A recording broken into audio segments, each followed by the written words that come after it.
Usualmente para hablar de violencia de género nos referimos a un concepto que está establecido en la Convención Belém do Pará, que es el trato interamericano que regula el tema de violencia en contra de la mujer, y ese concepto tiene varios elementos importantes. Uno es que incluye la violencia física, sexual y psicológica que se cometa en contra de la mujer, pero el segundo elemento también es que no solamente incluye aquella que se cometa por particulares, sino también aquella que se cometa en el ámbito público, por instituciones estatales o de hecho en cualquier dimensión de la vida de la mujer. La mujer indígena y la mujer no indígena es especialmente vulnerable cuando hay contextos de violencia. De hecho, siempre la mujer va a ser utilizada dentro de los contextos de guerra como un punto de control y sumisión al grupo que sea adverso en ese momento. El Estado venezolano sigue sin dar cifras sobre femicidios y mucho menos existen cifras sobre femicidios trans. Incluso cuando hablamos de femicidios en casos de mujeres trans, tenemos que hablar de feminicidio,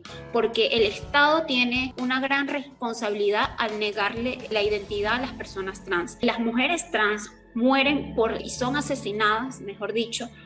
justamente porque se enfrentan a una doble violencia a nivel social y la violencia que viene por parte del Estado al negarle sus derechos. Pues nos encontramos en este problema de que las personas transgénero en Venezuela básicamente no podrían existir a nivel sistemático, porque tú como persona transgénero no tienes una ley o alguien que te avale o que te proteja del todo, e incluso si llegase a existir, tampoco existe nadie que esté detrás permitiendo que esa ley se garantice, y de paso no hay cultura, no hay, por decirlo de alguna manera, ningún gramo de tolerancia a nivel de sistema, a nivel gubernamental con las personas transgénero. Entonces básicamente son personas sin representación y con muy pocas oportunidades a nivel de derechos humanos y de vida, por decirlo de alguna manera. La violación de los derechos de las mujeres, la discriminación, la violencia de género y la invisibilización de la lucha por la equidad existen. Aunado a esto, en Venezuela, la ausencia del Estado como protector y la impunidad de los victimarios agrava aún más esta realidad. En Venezuela tenemos un reconocimiento de varios tipos de violencia en contra de la mujer que están en la Ley Orgánica para la Protección del Derecho de la Mujer a una Vida Libre de Violencia, y que incluye de hecho la violencia física, psicológica, sexual, pero también la violencia que se ocasiona por acoso o hostigamiento de la mujer, la violencia institucional y la violencia que se ocasiona en el ámbito del acoso laboral. Desde el 2016 el Estado no brinda ningún tipo de información sobre las diferentes formas de violencia en contra de la mujer. Creemos que esto es de suma gravedad por el hecho de que no permite crear una política realmente comprensiva y ni siquiera hacer un diagnóstico de cuál es la situación actual de violencia en contra de la mujer en Venezuela. En materia de derechos humanos, ser una persona transgénero en Venezuela vendría siendo ser una persona que evidentemente no tiene garantía de sus derechos, pero una persona que además, al no tener una identidad que se le respete, porque no se nos da la posibilidad o la opción de acceder a un cambio de identidad, a una nueva restitución de nuestro nombre, de nuestro género, de una nueva cédula, todas estas necesidades que tiene la comunidad. Las personas trans, las mujeres trans, no son reconocidas ante la ley, no existe el derecho a la identidad de género, no existe que las personas puedan decidir sobre incluso sus propias vidas, porque tener una identidad tiene que ver también con la libre manera en que uno goza de sus derechos. Entonces, al momento de negarse la identidad, sale toda una cadena de vulneración de derechos humanos. En el caso de que este Estado en algún momento de cifras, por supuesto, no estarían reflejadas las cifras de mujeres trans en temas de femicidio. Ahora, ¿qué ocurre con la mujer indígena venezolana? ¿A qué retos se enfrenta? La mujer indígena es considerada como una guardiana, como una protectora de sus pueblos, de sus valores culturales, y son las garantes de la permanencia de sus pueblos, como ese bastión de conocimientos de las tradiciones indígenas. Son guardianas de las semillas y las gestoras de la conservación de la biodiversidad. La mujer hoy representa ese bastión que trata de resistir los embates que ha producido la minería ilegal, la presencia de extranjeros, de personas no indígenas dentro de hábitats y tierras indígenas, y la violación de la mujer indígena comienza con la violación de los territorios indígenas, y es necesario visibilizarlo para que el mundo conozca la realidad que está viviendo hoy los numerosos pueblos indígenas que están ubicados al sur de Venezuela, con todo lo referente al proceso extractivista, no solamente de oro,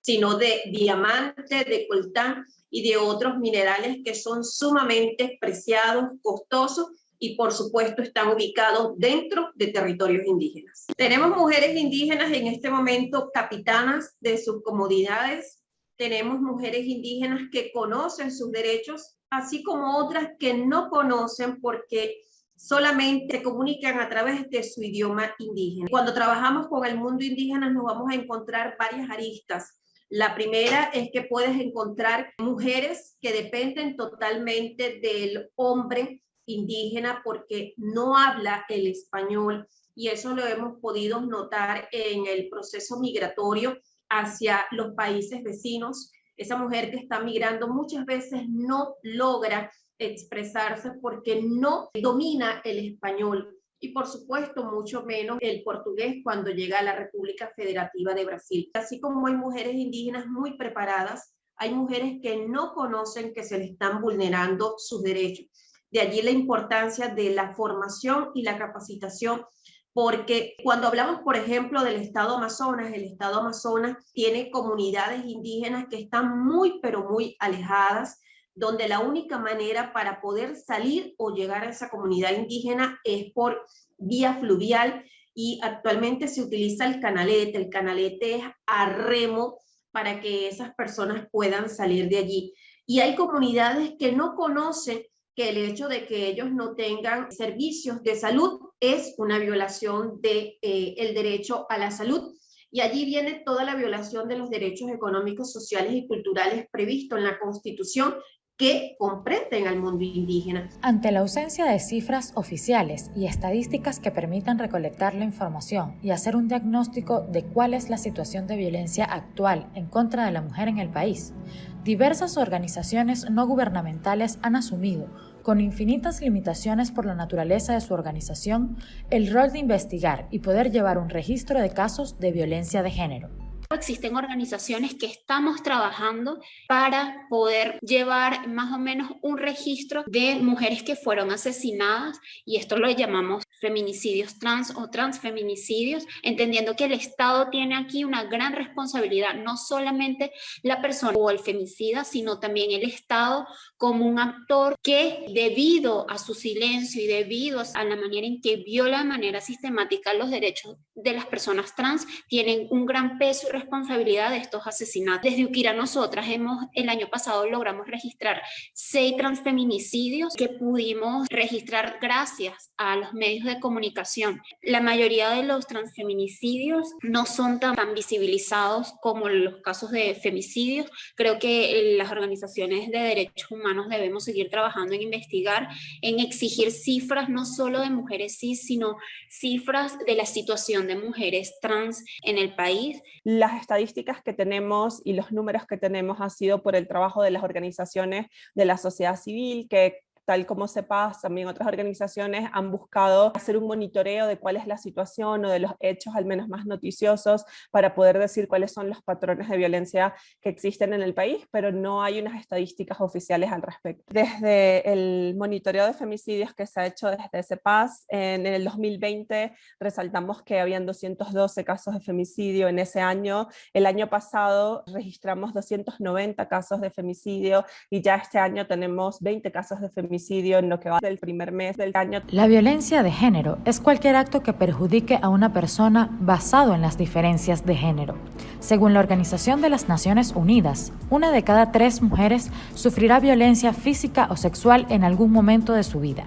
El femicidio, usualmente, es el acto final de todo el ciclo de violencia. Cuando se trata de violencia intrafamiliar o violencia que ocurre dentro del ámbito de la pareja, en donde el agresor y la víctima tienen una relación, usualmente hay patrones de conducta similares, y es que el ciclo comienza no por un hecho de violencia directo, sino más por, número 1, un intento de control sobre la víctima, y esto puede ir por intentar controlar desde la vestimenta de la víctima, con quién sale, qué hace o si trabaja o qué horas llega, es decir, el intentar controlar la vida cotidiana, digamos, de la víctima. Luego existe también siempre una búsqueda del agresor por cortar los vínculos de confianza de la víctima, cortar los vínculos con su familia, cortar los vínculos con sus amigos, y eso es precisamente para tenerla en un estado de aislamiento que lo permita de mayor medida controlarla y ejercer la violencia en contra de esa persona. Y estas dos cosas van causando un daño en el autoestima y en el proceso psicológico de la víctima, que luego termina por un hecho de violencia mucho más directo por parte del agresor, que en la mayoría de los casos comienza por una violencia psicológica y que luego pasa a una violencia física. Esto no pertenece al mundo indígena. La violencia de género, el feminicidio, no pertenece al mundo indígena. De haberlo es por el proceso de transculturización. Lo que sí existe como entorno que afecta a la mujer indígena es el desplazamiento forzoso en virtud de la violación de los territorios indígenas. Eso sí es la principal afectación que tiene el mundo indígena actualmente. Cuando observamos que personas extranjeras, grupos de delincuencia organizada como el famoso Sindicato de la Muerte, el Sindicato Minero, personas con acento extranjero armadas dentro de territorios indígenas en búsqueda del oro y de cualquier otro mineral precioso, allí estamos observando la violencia hacia la mujer indígena que, como hemos argumentado en nuestros informes, o el indígena se suma o se desplaza o se muere, porque la minería lo que trae consigo es hambre, miseria y destrucción. En mi caso personal, creo que el daño más grave suele ser el acoso en la calle, los comentarios, los gritos, las faltas de respeto. Es lo que más se suele ver, sobre todo si estamos en zonas concurridas, en calles principales, en bulevares o zonas así, en centros comerciales. Siempre suelen haber comentarios, suelen haber miradas extrañas, suelen haber tratos extraños. La mayoría de los transfeminicidios ocurren, o de estos 6 transfeminicidios ocurrieron Miranda, Táchira, Cojedes, que son fuera de la capital, ¿no? Es decir, que podemos entender de alguna manera que las mujeres trans están bastante vulneradas fuera de este círculo capitalino, donde la mayoría de los privilegios se concentran en la capital venezolana. Esto no quiere decir que no existan transfeminicidios dentro de la capital, pero podemos notar incluso en los femicidios de mujeres cis que usualmente las mujeres que están fuera de la capital, en el centro del poder, están sumergidas a unas vulneraciones mucho más complejas. Básicamente estos son los patrones. Las mujeres trans son asesinadas por grupos, a veces cercanos, pero grupos fuera, a diferencia a veces incluso de mujeres cis que son asesinadas por sus propias parejas, etcétera. Ocurre mucho que son grupos transodiantes que asesinan a esta persona y las dejan básicamente tiradas en las calles, y ocurren estos transfeminicidios. De estos 6, la mayoría, por no decir todos, han ocurrido fuera de la capital. Como el femicidio es parte de un ciclo de violencia y muestra toda esta violencia en contra de la mujer, y de hecho este es un fenómeno sumamente complejo, también para lograr disminuir la situación de violencia en contra de la mujer se requiere una política pública que tenga como objetivo solucionar la grave situación y hacerlo desde un punto de vista multidisciplinario. La conformación de un registro sobre hechos de violencia en contra de la mujer, en específico también un registro de femicidios que podría dar luces de ese ciclo de violencia, pero estadísticas, aplicar estadísticas generosensitivas que permitan recolectar la información y hacer un diagnóstico de cuál es la situación de violencia actual en contra de la mujer en el país, de cuáles son los principales hechos o circunstancias en donde ocurren estos hechos de violencia, de cuál es el perfil de las víctimas, de cuál es el perfil del agresor y también de cuáles son aquellos factores que pueden resultar factores de riesgo o poner en mayor vulnerabilidad a algunas mujeres para sufrir hechos de violencia. Eso es lo primero. Poder aplicar estadísticas generosensitivas y recolectar la información que permitan hacer un diagnóstico. Lo segundo es depurar el sistema de justicia de estereotipos de género que se ven no solamente por parte de los órganos receptores de denuncia, sino también por parte de fiscales, por parte de abogados de la defensa y por parte de juicios en todo el proceso. Porque mientras existan estos estereotipos de género, la mujer va a ser revictimizada una vez que vaya a buscar justicia y a buscar denunciar a su agresor agresor. La violencia afecta la salud y el bienestar de las mujeres durante mucho tiempo, incluso mucho tiempo después de ocurrido el hecho, y a veces toda la vida. Los daños incluyen lesiones físicas, depresión, ansiedad, sentimientos de culpa. La revictimización también es considerada una forma de violencia con gran afectación en la salud mental. De hecho, el mayor problema es ese, los amplios daños que ocasiona un hecho de violencia en contra de la mujer, y por eso nosotros decimos que la violencia contra la mujer está asociada a diversos derechos porque impacta varios derechos al mismo tiempo. Algunos de los daños a los que más se hace referencia usualmente cuando hablamos de este tema es el daño a la integridad personal, a la integridad física de la mujer, que muchas veces incluso puede culminar con la muerte y por lo tanto atentar a su vida, pero también tenemos numerosos daños psicológicos, y esto nosotros lo hemos podido constatar a través de la atención directa a víctimas, y estos incluyen el estrés postraumático, el sentimiento profundo de humillación en la mujer, sobre todo aquellas que se encuentran en un ciclo reiterado de violencia o que han sufrido violencia sexual, también problemas con estima personal o con la construcción de su autoestima, que son sumamente graves porque además muchas veces las impide de buscar ayudas y de salir del ciclo de violencia y las hace continuar en el mismo. Una de las principales herramientas que tenemos hoy en día es la compañía. Entonces, en mi caso personal, yo siempre procuro estar acompañada de personas cisgénero con las que de repente pueda rodearme o con las que de repente pueda protegerme,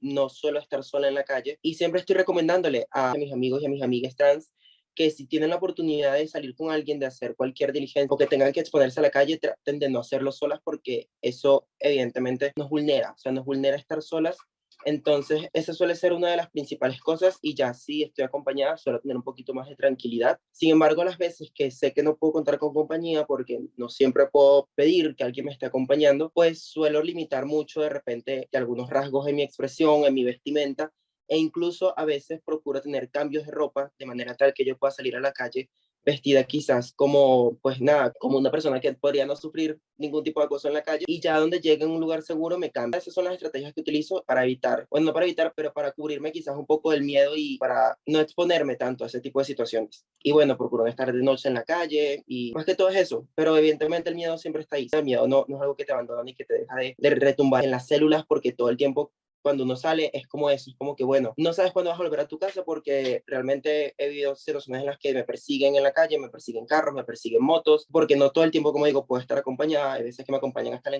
esquina de mi casa, de ir para arriba, eso es una subida solitaria. Entonces bueno, son situaciones de miedo y son situaciones de riesgo, pero al final creo que es algo que cada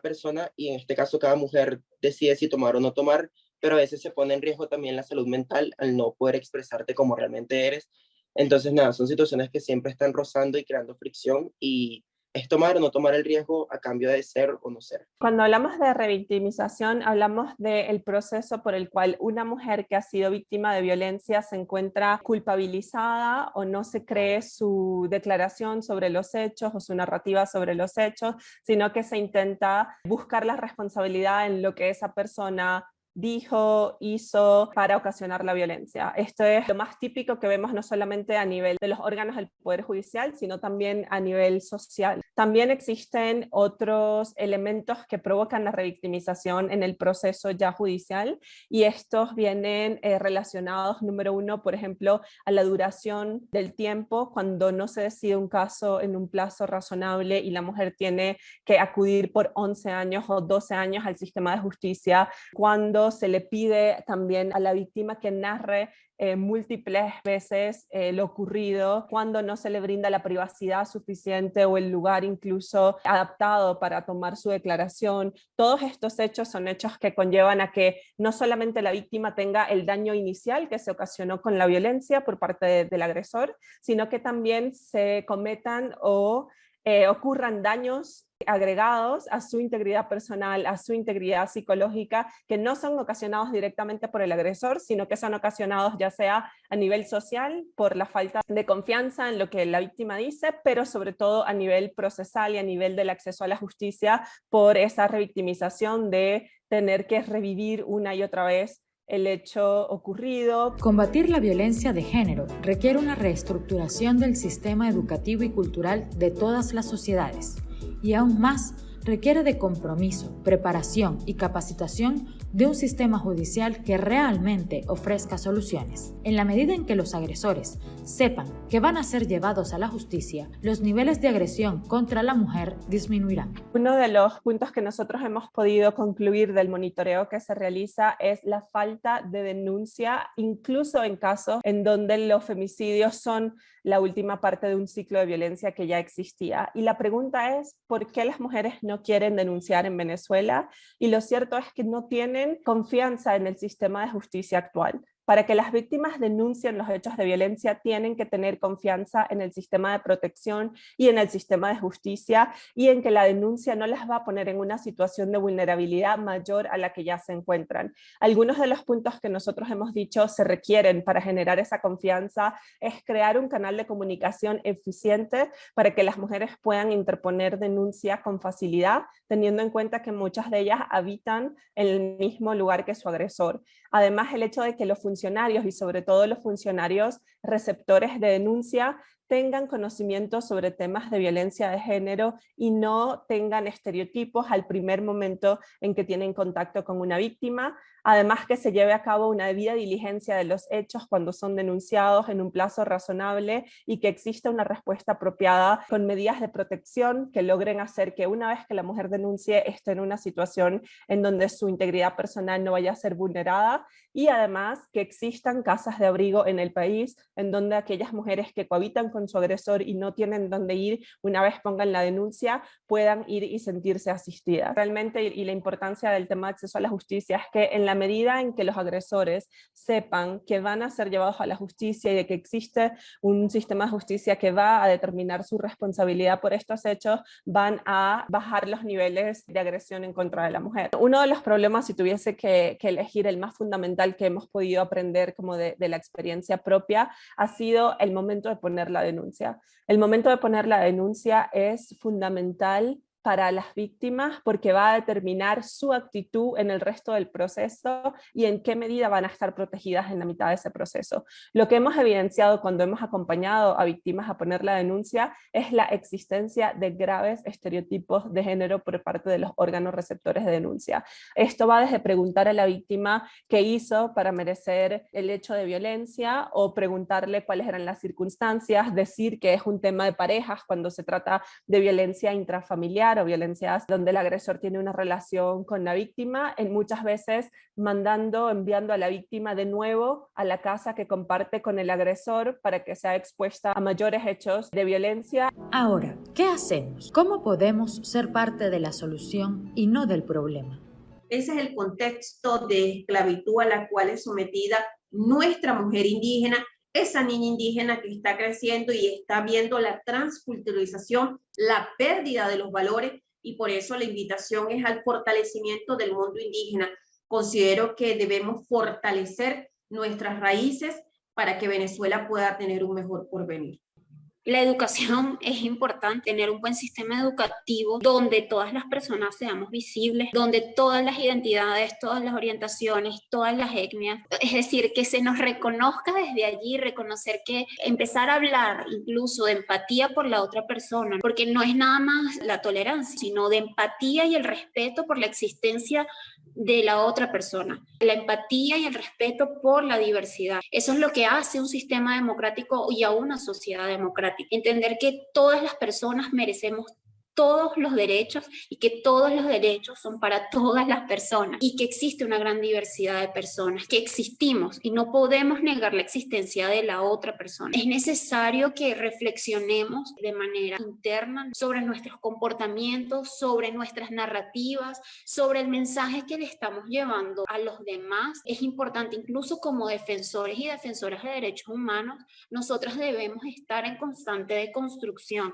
escuchando a otras compañeras, a otros compañeros o compañeras, entendiendo que los sistemas avanzan, que las sociedades avanzan, ¿no? Y que debemos seguir exigiéndole al Estado que debe responder a estos avances que la propia sociedad te va empujando y que los derechos humanos son progresivos. 3 elementos son esenciales. Uno es desnormalizar la violencia en todos los ámbitos, no solamente la violencia física, sino todos los tipos de violencia, entender que ningún hecho de violencia es normal y que no podemos normalizar analizarlo como sociedad. Lo segundo es la inclusión de mujeres en lugares de tomas de decisión y tomas de poder, porque esto va a dar un empoderamiento general de la mujer en la sociedad que va a bajar los niveles de discriminación y que van seguramente a ayudar a esta discriminación estructural que sufre la mujer venezolana hoy en día. Y en tercer punto, es algo de lo que ya hemos mencionado, pero que también es importante trabajar a nivel social, es quitar los estereotipos de género que usamos en lo cotidiano, de los cuales muchas veces no estamos ni siquiera